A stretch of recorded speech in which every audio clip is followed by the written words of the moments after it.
Why did I go there? Because we grew out of the other store. I mean, you know, the store at 601 Illinois, I recall we couldn't even afford a sign. So I went out and got a big 4x8 piece of paneling and just hand painted Swing City and hung it above the door. But we kept growing and growing and growing, and I had to get something larger. So then we bought the Empire Bowl. I actually bought that from a friend of mine. It was a Dr. Sheila Ruth. She was an agent at that time, and I talked to her, and we put our heads together, and I bought it. I believe she got the commission on that. Well, yeah, we used to have some pretty good parties. We'd actually close up after 10, and we'd have big card games in there. There was like 20 of us at a time, and we just had a lot of fun. It was somewhere around 85, I believe, that Bill Schultz, the owner of the company, he owned Fender at the time. He walked in and said, what would be a great item to have in the 40th anniversary of the Stratocaster? And I said, you know, what are you going to actually pay cost for each of these items? He said, about $400. I said, how many are you going to have? He said, 150 of them, 100 here in the States, 50 of them are going to Japan. So I said, well, why don't you give me a couple weeks? And he left. I went downtown here and I bought out a jewelry store. I brought all of the jewelers over. A couple of friends of mine named Isaac Kossover and Shlomo Silverberg took me to Israel and taught me how to buy diamonds. I spent 3 weeks over there, and that's a whole brand new story on its own. Come back and the rest is history.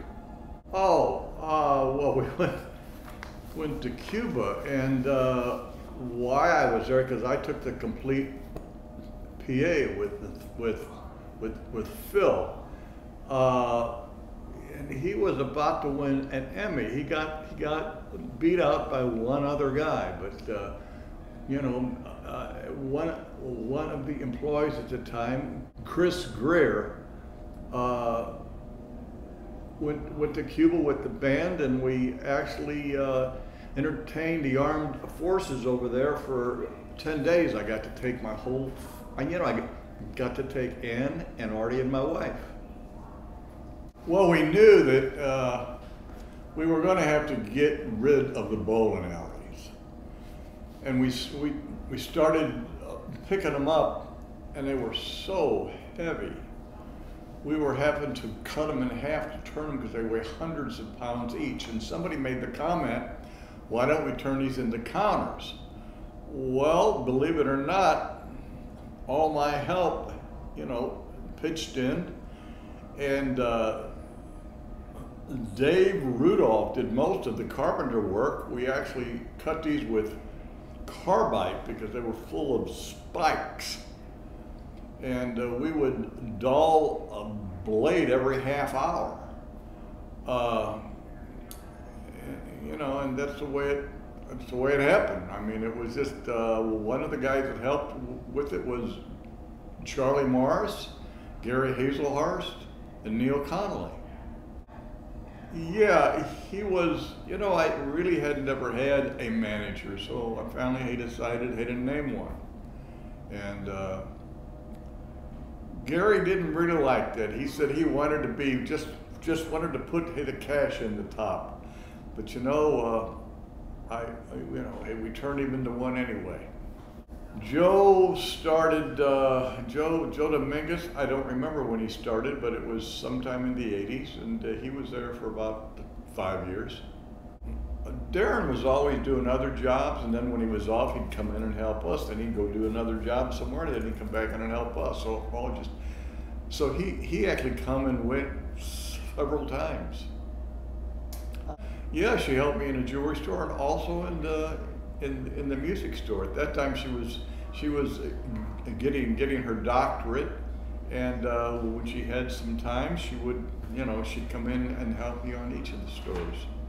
Well, you know, there's a lot I can't really talk about there, but everybody used to say they didn't think a 380 would go through the bowling alley. They said it was going to take a 357. So we tried 357s, 44s, 38s, 22s, 380s. We found that the 380, the 45s, and the 357s, and also the 44s would go through. I remember one went through one time. It came out the side of the corner and it went through a brand new Fender amplifier.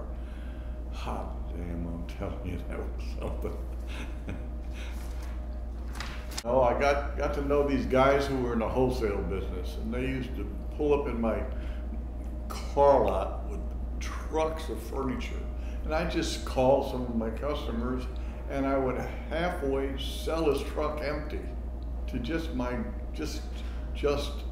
hey, my good customers. And then I started hauling some of it into the store. I sold some of it. You know, I recall I even sold a chair to Marvin Doctor. I don't know if he remembers it or not. But anyway, I got out of that business. Oh my God. I don't think Art was there then.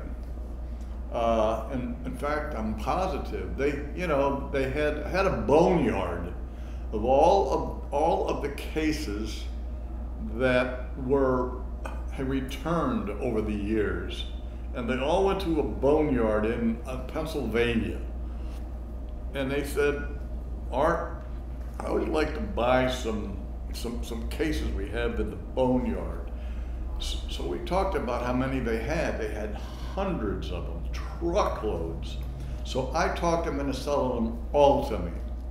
And I recall I bought them, I finally got them talked down to 28 grand.